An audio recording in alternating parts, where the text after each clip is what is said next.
blessed today, everyone. Welcome back to our daily words meditation. So our topic for today is found in John 3 verse 3. Sabi dito, sumagot si Jesus, "Sinasabi ko sa inyo, maliban na ipanganak na muli ang isang tao, hindi siya paghaharian ng Diyos." So ayun po, ang kausap po dito ng Panginoon ay si Nicodemo. Isa siyang pinuno, isa siyang leader ng mga Hudyo. Isa siyang Pariseo, isa siyang membro siya ng Sanhedrin or ang kataas-taasang hukuman sa panahon ngayon. So, miyembro siya niyan. Talagang sinadya niya si Jesus, gabi talaga siya pumunta. So, ayon po sa Bible, may dalawang uri po ng kapanganakan. Yun ang natural birth o ipinanganak ka physically ng mama mo o ng mami mo. And supernatural or spiritual, spirit birth.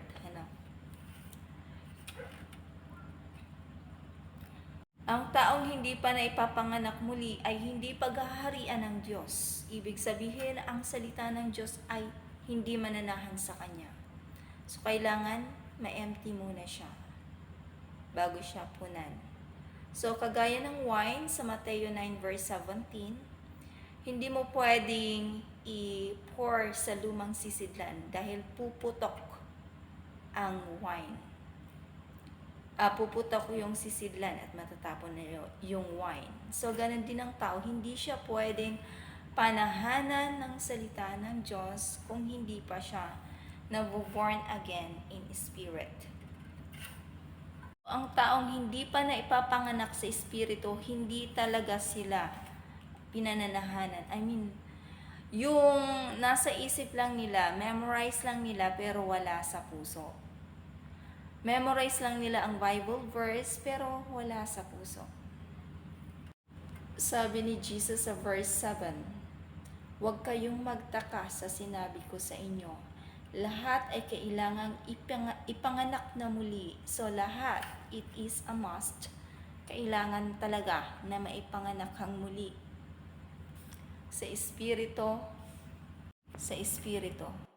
ni Jesus, ang ipinanganak sa laman ay laman.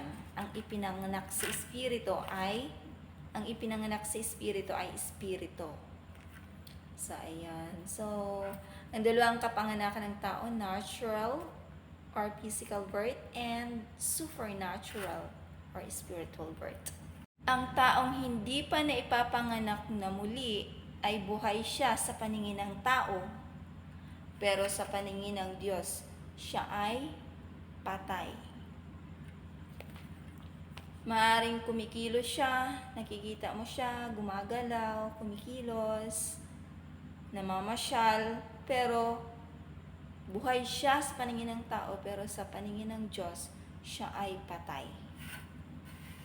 So, ako noon, ipinanganak ako sa espiritu ng 2017. So, ibig sabihin, 8 years old na yung espiritu ko.